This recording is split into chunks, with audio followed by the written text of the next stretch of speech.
What up, boys and girls of the world? I am Megan from the HoodAstroQ, and today we will be talking about Curtis Big Biscuit Head Gorilla Beaver Hybrid looking Jackson, also known as 50 Cent, is what most people know him by, okay?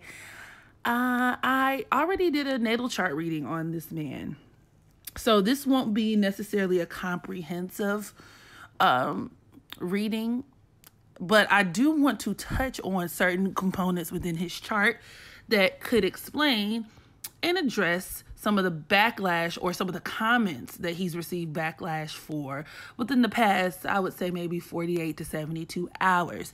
So if you are not aware, he went on to Lil Wayne, that's right, 3 Dreadlock Tunchi. He was on his podcast, which I didn't know Lil Wayne had a podcast, okay? And on this said episode, they were discussing their preference for quote-unquote exotic women over black women. And, you know, just speaking in terms of black women being bitter or angry, right? Them preferring exotic women because they're different. They're unique, right? And that they're somehow easily or not as easily swooned and swayed by material items as black women. Whatever, okay? If you haven't seen the video, I will include it in the description box. You'll check it out. However, I mean, it's no surprise by now that 50 Cent is a colorist. And, you know, that's in addition and in tandem to his long-going, deep-rooted problems that he has with women. I'm not really sure how this is up for debate at this point. Nonetheless, let's just go ahead and jump right into his chart, and we'll kind of hop around and address a couple of things, okay? And in part 2 of this video, I will be dissecting and analyzing Lil Wayne's birth chart, which will be available on Patreon. So if you are not a Patreon family member, go ahead and do so now. I'll be sure to include the link in the description box for that as well. Okay, I make regular uploads, a lot more regular than I do here nowadays. So if you are interested in exclusive astrology content, go ahead and join the family. Now that that's out the way, Mr. 50 Cent was born on July 6, 1975 at 1 a.m. in the borough of Queens, New York. And his birth time, in addition to his ascendant, were finagled by expert astrologer Rabina Rastafan. So shouts out to my mentor, Rabina. Nonetheless, this places his sun at the 13th degree of Cancer, and it's forming a conjunction to that Saturn at the 21st degree, placed in his 4th house. This aspect in and of itself can produce a person who discriminates within their own race. Okay, these people can have underlying inferiority issues, and a lot of it absolutely can tie back into, once again, their issues with women, with their Cancer influence. So you can look at this as 50 Cent having a chip on his shoulder in regards to women, but also very much being discriminative, or even just having a really big bone to pick with women within his own race. Because a friend of mine actually pointed out the fact that 50 Cent has dated black women or even dark-skinned women, and to which I would respond, you know, dating dark-skinned women doesn't, you know, exclude you or exempt you from being colorist in the way that a white woman fucking a black man or a white man fucking a black woman doesn't necessarily make them exempt from being racist, right? The psychology, the sheer psychology implicated with this aspect can be that of a person who does have kind of like this, you know, early life conditioning to feel some type of way about women within their own race. It just is what it is. But also women in general. And even when you think about that 4th house energy and what it represents, the 4th house deals with the subconscious mind. It deals with, you know, either our emotional responses, emotional conditioning, but things that we may not necessarily be cognitively aware of. So it's highly plausible that 50 Cent isn't necessarily waking up every day saying, oh, I hate black bitches. And I definitely don't expect him to just directly say, man, fuck y'all black hoes. But it's there. The pathology is there. It also doesn't help that his Saturn is squaring his ascendant, that Aries ascendant, which can deal with this sense of inferiority complex, really being the result of, or even leading to, a person who is just very hostile. You know what I mean? A person who could be very hostile, very defensive towards women. And I would even argue just the world, just the public, people at large. You know, these are people who have a very big chip on their shoulders.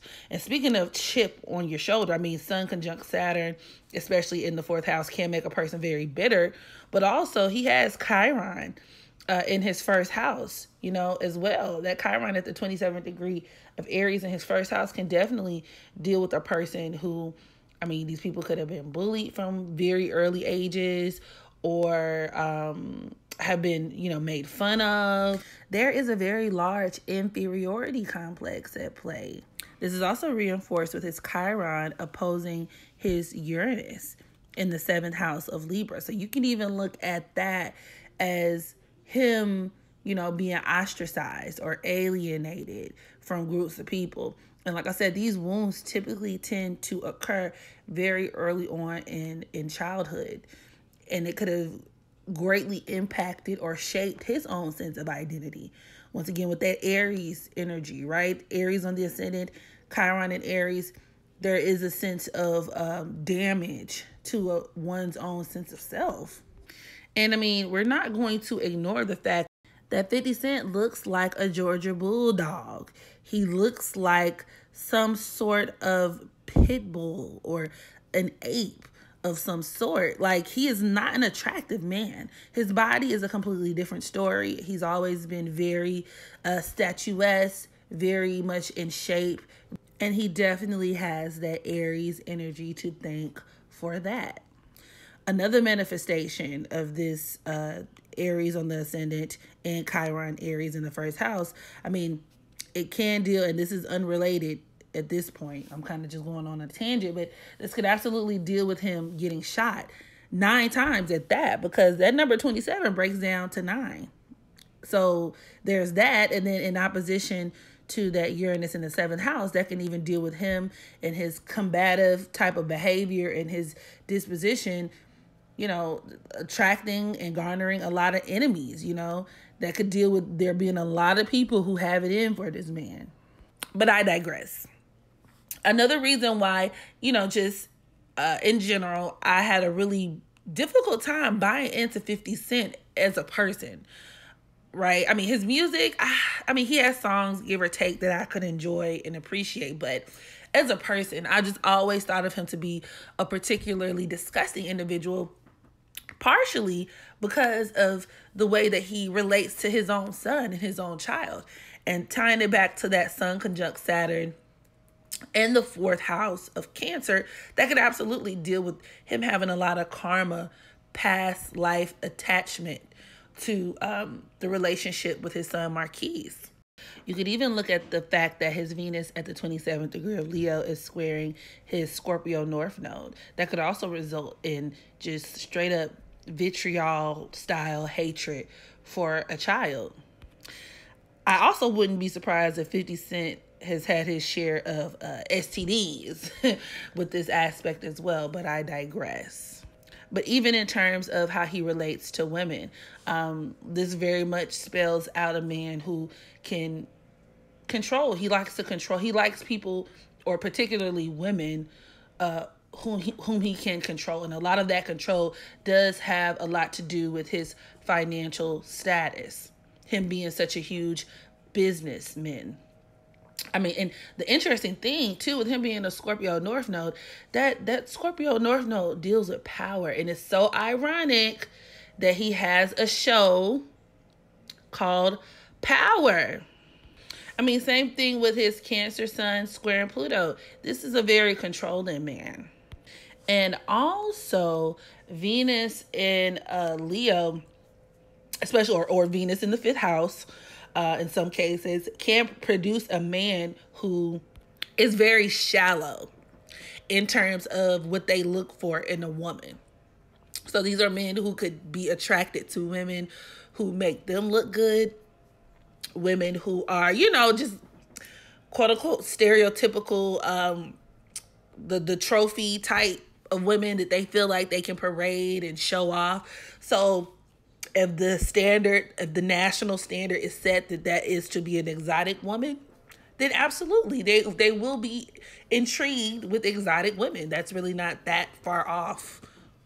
Something else that can point towards Curtis Jackson's love for exoticals is the fact that his Gemini moon, which is in the third house of Gemini, it's in its natural home, is opposing his Neptune in the ninth house of Sagittarius. I mean, you could even look at that as him being in a long distance relationship with a woman. But of course, it introduces this theme of like, foreign, right? Being mystified with foreign. It could even deal with where he idealizes these type of women and kind of puts them on a pedestal or whatever.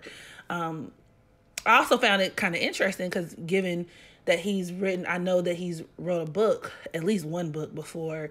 Gemini moons are known for their writing capabilities, but with this aspect, moon in opposition to Neptune, could actually even point to where perhaps he's kind of plagiarized. Like, it gives me very B. Simone tease, or where he could be lying within his book. But, that's just me being messy. That's neither here nor there either. Also, allegedly, with this configuration, I wouldn't be surprised if he was attracted to trans women. That could also be another manifestation of that Venus in Leo squaring his Scorpio North Node. But once again, I digress. I just thought I'd throw that astrological tea out there. Allegedly, speculation only. Also, I took the liberty of digging around and doing some investigative work on the woman that he's with right now. Her name is Cuban Link, I think. On Instagram, she's actually, I don't know what she does. I think she's something like a bodybuilder or some type of physical health instructor. That's all I know. And apparently they have been in a relationship. And I got some details on her birthday. And although I won't go all the way into their synastry with one another, I will say this. Her son, because she is a Scorpio sun, she was born on November 12th, 1994, which would place her son in his seventh house. Okay, about that. This could actually even point towards where I do feel like she could be attracted to powerful men in general, but it could deal with where her relationship with 50 Cent, like she has a lot to gain from it, and it could be a very strategic decision. And I do get like money grab type of tease. Her being there to collect the coin. And of course, he'll be there to hand it over, especially with even his Mars at that third degree of Taurus, right? Or even him being a Taurus South node.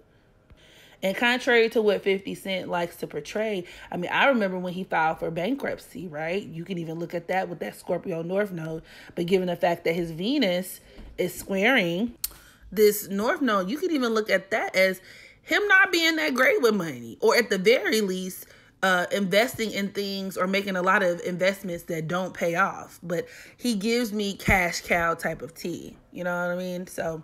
But like I said, this wasn't necessarily intended to be a full comprehensive natal chart reading, but I did want to point out some very interesting things surrounding the mind and the makeup and the demeanor of 50 Cent. So that concludes my reading. You guys drop down in the comment section. Let me know what you thought about this particular scandal, so to speak. What are your thoughts on 50 Cent? And like I said, if you are interested in part 2, be sure to join me over at Patreon, and we'll discuss Lil Wayne in addition to what exactly about Lil Wayne and 50 Cent's synastry allows them both to bond over their colorist sentiments. And yeah, make sure you practice unconditional self-love so that you can love others. And until the next video, I holla.